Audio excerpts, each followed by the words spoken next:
सिर्फ लाइव 24 भारत विज्ञापन और खबर देने के लिए संपर्क करें। नया भारत नया कानून। 150 साल के बाद 3 अंग्रेजी कानून खत्म हो गए हैं और 3 नए भारतीय कानून लागू हो गए। इसके एक नहीं अनेक फायदे हैं। सबसे पहला फायदा कि गुलामी की सोच खत्म होगी। पहले उसका नाम था इंडियन पिनल कोड, उसमें इंडिया शब्द था, अब उसका नाम हो गया है भारतीय न्याय संहिता। तो अब भारत आ गया, इंडिया की जगह भारत आ गया। पहले वाले कानून का नाम था इंडियन एविडेंस एक्ट, नए वाले का नाम है भारतीय साक्ष्य संहिता। तो वो भी इंडिया गया, भारत आ गया। आम आदमी के लिए इसमें बहुत फायदे हैं। पहली बात तो ये कि जहां आपके साथ अपराध हुआ है वहीं जाके एफआईआर कराना जरूरी नहीं है। जैसे मान लीजिए आप बंगाल में थे, वहां आपके साथ कुछ मारपीट हो गई, अब वहां से आप भागे, वहां आपके पास डर के मारे इतनी हिम्मत नहीं पड़ी कि आप वहां एफआईआर करा सको, तो आप दिल्ली आ जाओ और दिल्ली में जाके एफआईआर करा दो कि बंगाल के इस थाने में इस स्थान पे आपके साथ ये हुआ है, आपकी एफआईआर रजिस्टर हो जाएगी। दूसरा फायदा, ये एफआईआर लिखने की एक टाइमलाइन फिक्स हो गई है। तीसरा फायदा, पुलिस के जांच कंप्लीट करने की भी टाइमलाइन फिक्स हो गई है। चौथा फायदा, जब चार्जशीट कोर्ट में फाइल हो जाएगी तो 60 दिन के अंदर मजिस्ट्रेट के लिए, जज के लिए चार्ज फ्रेम करना अनिवार्य होगा। देखिए क्रिमिनल लॉ कैसे चलता है। सबसे पहले शिकायत की जाती है, शिकायत करने के बाद पुलिस उसकी देखती है कि शिकायत ठीक है या नहीं है, थोड़ा एक प्राइमा फेसी उसकी जांच करती है, फिर वो एफआईआर लिख देती है। एफआईआर के बाद जांच होती है, फिर वो चार्जशीट बनती है, वो चार्जशीट फाइल की जाती है, उसके बाद मजिस्ट्रेट उस पर सुनवाई करते हैं, 1-2 सुनवाई करने के बाद चार्ज फ्रेम करते हैं। तो अब इस सभी 4 के चारों प्रोसेस का टाइम फिक्स हो गया। एफआईआर करने की टाइम फिक्स, जांच करने की टाइम फिक्स, चार्जशीट फाइल करने की टाइम फिक्स और जज के द्वारा भी चार्ज फ्रेम करने का टाइम फिक्स हो गया। इसके अलावा जो सबसे इंपॉर्टेंट है, जब पूरी बहस पूरी हो गई तो कई बार ऐसा भी देखा जाता है, बहस पूरी हो जाती है, जज साहब जो है उस मुकदमे को 6 महीने बाद उसका फैसला सुनाते हैं। उसकी भी टाइम फिक्स हो गई है कि सुनवाई के 60 दिन के अंदर आपको मुकदमे का 45 सुनवाई कंप्लीट करने के 45 दिन के अंदर आपको फैसला सुनाना ही सुनाना है। तो आप, मुझे ऐसे लग रहा है कि इस पूरे के पूरे अगर आप इसका स्ट्रक्चर देखें तीनों कानूनों का, तो हम धीरे धीरे जस्टिस विद इन ईयर की तरफ आगे बढ़ रहे हैं। मैं ये नहीं कह रहा हूं कि ये 3 कानून लागू होते ही 1 साल के अंदर मुकदमों का फैसला शुरू हो जाएगा, लेकिन मैं ये कह रहा हूं इन तीनों कानूनों के बाद 1 साल के अंदर जो फैसला होना चाहिए उसकी तरफ हम आप आगे बढ़ चुके हैं। इसमें स्नैचिंग को बहुत सीरियस ऑफेंस बना दिया है। आप देखते रहते हैं, चेन स्नैचिंग होती रहती है, मोबाइल स्नैचिंग होती रहती है, आए दिन झपट्टा मारी चलती रहती है, उसको गंभीर अपराध बना दिया है। आतंकवाद को इसमें शामिल कर लिया है, पहले उसमें नहीं था।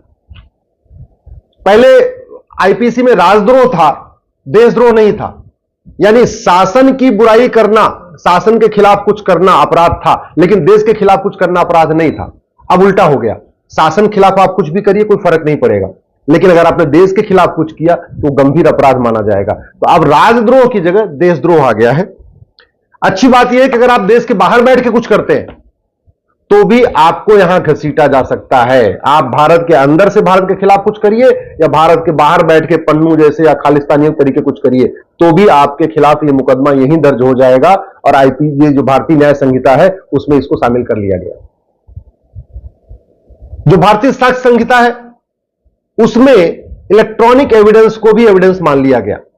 चूंकि जो इंडियन एविडेंस एक्ट था वो 1872 में बना था, अंग्रेजों ने बनाया था, और जब 1872 बनाया था उस समय ना उसमें मोबाइल होता नहीं था, फोन होता नहीं था, व्हाट्सएप चैटिंग होती नहीं थी, टेलीग्राम होता नहीं था, ये सब कुछ होता नहीं था।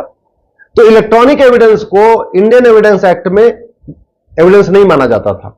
लेकिन अब नई वाली जो भारतीय साक्ष्य संहिता है इसमें सारे इलेक्ट्रॉनिक एविडेंस को भी एविडेंस माना जाएगा। आपने व्हाट्सएप चैटिंग किया, आपने एसएमएस के जरिए चैटिंग किया, आपने फोन के जरिए चैटिंग किया, चाहे आपने व्हाट्सएप कॉल के जरिए चैटिंग किया, टेलीग्राम कॉल करके चैटिंग किया, या कोई और ऐप यूज करके चैटिंग किया, या ईमेल के जरिए चैटिंग किया, या इंस्टाग्राम के जरिए चैटिंग किया, सारे के सारे इलेक्ट्रॉनिक जो कम्युनिकेशन है माध्यम, वो सब के सब एविडेंस माने जाएंगे। तो इससे भी सजा दिलवाने में काफी मदद मिलेगी। पहले क्या होता था, बहुत सारे गंभीर अपराधों में सबूत के अभाव में बरी हो जाते थे, क्योंकि इलेक्ट्रॉनिक वो हाई टेक्नोलॉजी यूज करते थे, उसको एविडेंस माना नहीं जाता था। तो बहुत सारे नक्सली, आतंकवादी, अलगाववादी, कट्टरपंथी, जिहादी, ये सब के सब सबूत के अभाव में बरी हो जाते थे। पुलिस सबूत नहीं दे पाती थी। इलेक्ट्रॉनिक एविडेंस होता था, इसके बावजूद भी वो सबूत के अभाव में बरी होते थे, क्योंकि इलेक्ट्रॉनिक एविडेंस को एविडेंस माना नहीं जाता। अब क्या होगा, इलेक्ट्रॉनिक एविडेंस को एविडेंस माना जाएगा। इसलिए मेरा यह मानना है कि जो अब सजा का रेट डबल हो जाएगा। पहले कुछ राज्यों में सजा 10% होती थी, यानी अगर 100 एफआईआर होता था तो केवल 10 लोगों को सजा होती थी, 90 लोग बाइज्जत बरी हो जाते थे। कुछ राज्यों में ऐसा भी है कि 100 एफआईआर होता है तो 50 लोगों को सजा होती है, 50 लोग बरी हो जाते हैं। मेरा यह मानना है कि जहां 10% सजा होती थी अब वो 20% हो जाएगी, जहां 20% सजा होती थी वो 40% हो जाएगी। सजा का रेट डबल हो जाएगा। लेकिन इसमें और भी कुछ करने की जरूरत है। जो 3 नए कानून आए हैं, इसमें झूठ बोलने को गंभीर अपराध घोषित नहीं किया गया है, झूठी शिकायत को गंभीर अपराध घोषित नहीं किया गया है, झूठी गवाही को गंभीर अपराध घोषित नहीं किया गया है, झूठे हलफनामा को गंभीर अपराध घोषित नहीं किया गया। यानी मान लीजिए कोई बलात्कार का झूठा मुकदमा दर्ज कराता है, छेड़छाड़ का झूठा मुकदमा दर्ज कराता है, SC/ST एक्ट का झूठा मुकदमा दर्ज कराता है, तो उसको कोई सजा नहीं होगी। तो जो मिसयूज है वो चलता रहेगा। फायदे अनेक हैं, लेकिन जो कानून का मिसयूज हो रहा था, दहेज का झूठा मुकदमा, छेड़छाड़ का झूठा मुकदमा, बलात्कार का झूठा मुकदमा, SC/ST एक्ट का झूठा मुकदमा, उसके लिए इस कानून में कोई प्रावधान नहीं है। इसलिए मैं सरकार से निवेदन करता हूं, झूठी शिकायत, झूठा मुकदमा, झूठी जांच, झूठी गवाही, झूठी चार्जशीट, इसको भी गंभीर अपराध घोषित करें। दूसरा, झूठ पकड़ने के लिए नार्को पॉलीग्राफ ब्रेन मैपिंग को मैंडेटरी करें, अनिवार्य करें, उसको भी एविडेंस माना जाए। नार्को पॉलीग्राफ ब्रेन मैपिंग को, जितने व्हाट्सएप वगैरह तो मान लिया गया, लेकिन अभी न तो झूठ पकड़ने के लिए नार्को पॉलीग्राफ ब्रेन मैपिंग अनिवार्य किया गया है, और बाई द वे अगर मान लीजिए पुलिस कैसे भी करके ऑर्डर कर भी लेती है, उसका एविडेंस नहीं माना जाएगा, उसका एविडेंस मानना जरूरी है। जैसे ही झूठी शिकायत गंभीर अपराध होगी, मैं गारंटी के साथ कहता हूं 50% मुकदमे अपने आप खत्म हो जाएंगे। भाई होता क्या है, वसीयत लोग फर्जी बनवा लेते हैं, विरासत लोग फर्जी बनवा लेते हैं, आधार फर्जी बनवा लेते हैं, राशन कार्ड फर्जी बनवा लेते हैं, वोटर आईडी फर्जी बनवा लेते हैं, फर्जी गवाही देते हैं, होता कुछ नहीं है। तो जब यह गंभीर अपराध हो जाएगा, फर्जी डॉक्यूमेंट बनवाना गंभीर, भाई जितने घुसपैठी आते हैं भारत में वो यही तो करते हैं, झूठा आधार बनवाते हैं, फर्जी आधार, फर्जी राशन कार्ड, फर्जी ड्राइविंग लाइसेंस, फर्जी वोटर आईडी, सब कुछ बनवा लेते हैं। लेकिन उस फर्जी वाले के खिलाफ इसमें कोई धारा नहीं है। तो मैं सरकार से यह भी निवेदन करता हूं, फर्जी डॉक्यूमेंट क्रिएट करने के लिए आप 10 से 20 साल सजा का प्रावधान करिए, गंभीर अपराध घोषित करिए। झूठ बोलने को भी गंभीर अपराध, झूठी गवाही को भी गंभीर अपराध, झूठे एफआईआर को भी गंभीर अपराध घोषित करिए। जो पुलिस वाले झूठी जांच करते हैं उसको गंभीर अपराध घोषित करिए। कई बार जज झूठा फैसला दे देते हैं, गलत फैसला देते हैं, उसको भी गंभीर अपराध घोषित करिए। और सबसे इंपॉर्टेंट, झूठ पकड़ने के लिए नार्को पॉलीग्राफ ब्रेन मैपिंग कानून बनाइए। और जो अभी भी बहुत सारे अपराधों के लिए अलग अलग कानून चल रहे हैं, उसको अब मर्ज करने की जरूरत है। एक देश एक न्याय संहिता, one nation one judicial code. भारतीय न्याय संहिता जो बनी है, इसमें आतंकवाद को शामिल कर लिया, रेप वाला जो पॉक्सो वाला केस था उसको भी इसमें शामिल कर लिया है, साइबर क्राइम को भी शामिल कर लिया है। लेकिन अभी भी कम से कम 50 और कानून अलग से चल रहे हैं। घूसखोरी का अलग कानून, जमाखोरी का अलग कानून, मुनाफाखोरी का अलग कानून, मिलावटखोरी का अलग कानून, कालाबाजारी का अलग कानून, धर्मांतरण का अलग कानून, घुसपैठ का महाघटिया कानून 1946 वाला फॉरेनर एक्ट, उन सबको मर्ज करके एक one nation one penal code, one nation one police code, one nation one judicial code, ये अगर बना दिया जाए तो जस्टिस विद इन ईयर शुरू हो जाएगा।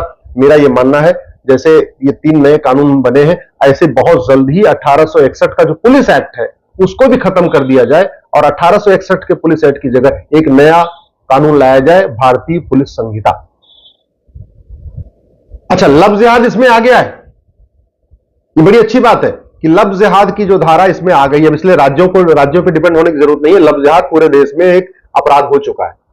लेकिन पूरे देश में घुसपैठ अभी अपराध नहीं हुई, घुसपैठ इसमें शामिल नहीं है। तो मैं सरकार से कहूंगा, इसी भारतीय न्याय संहिता में एक चैप्टर डालिए, ऑफेंस रिलेटिंग टू इन्फिल्ट्रेशन, और घुसपैठियों और उनके मददगारों की 100% प्रॉपर्टी जब्त करने, नागरिकता खत्म करने, आजीवन कारावास देने के लिए प्रावधान करिए। दूसरा, इसमें धार्मिक भावना आहत करना तो अपराध है नई वाली भारतीय न्याय संहिता में, लेकिन झूठ बोल के, लालच देके, धोखा देके धर्मांतरण कराना अपराध नहीं। तो मैं सरकार से भी निवेदन करता हूं, जो ऑफेंस रिलेटिंग टू रिलीजन है उसी में 2 नई धारा जोड़ दीजिए और साम दाम दंड भेद द्वारा धर्मांतरण कराने को गंभीर अपराध घोषित करिए। धर्मांतरण कराने वाले मिशनरियों और जिहादियों की 100% संपत्ति जब्त करने, उनके मददगारों की, क्योंकि जो धर्मांतरण होता है ऑर्गेनाइज क्राइम होता है, उनके मददगारों की भी प्रॉपर्टी जब्त करने, उनकी नागरिकता खत्म करने और आजीवन कारावास देने का प्रावधान करिए। सरकार से मैं यह भी निवेदन कर रहा हूं, इस कानून में जो लैंड जिहाद चल रहा है, जो सड़क के किनारे, रेलवे के किनारे जगह जगह अवैध निर्माण हो रहा है, उस पर गंभीर अपराध नहीं है। तो एक लैंड जो अवैध निर्माण किया जाता है सार्वजनिक स्थानों पे, पार्क में, सड़क किनारे, हाईवे किनारे, रेलवे किनारे, उस पे लिए भी एक चैप्टर इसमें डाल दिया जाए। देखिए उत्तराखंड में हो रहा है, हिमाचल में हो रहा है, पूरे देश में अवैध निर्माण बहुत तेजी के साथ हो रहा है, उसके लिए भी एक चैप्टर हो जाए। और भी जितने भी हमारे भारत और भारत की संस्कृति के लिए बड़े खतरे हैं, जैसे इसमें हथियारों के लिए, अवैध जो हथियारों की सप्लाई होती है, हथियार बनाए जाते हैं, उसके लिए एक चैप्टर नहीं है। तो मेरा यह मानना है कि जो हथियार तस्करी होती है उसको भी इसी भारतीय न्याय संहिता में शामिल कर लेना चाहिए। हमारी यंग जनरेशन बर्बाद हो रही है नशे के कारण, सारे स्कूल कॉलेज में नशे, ड्रग स्मगलर ने अपना नेटवर्क फैला दिया है।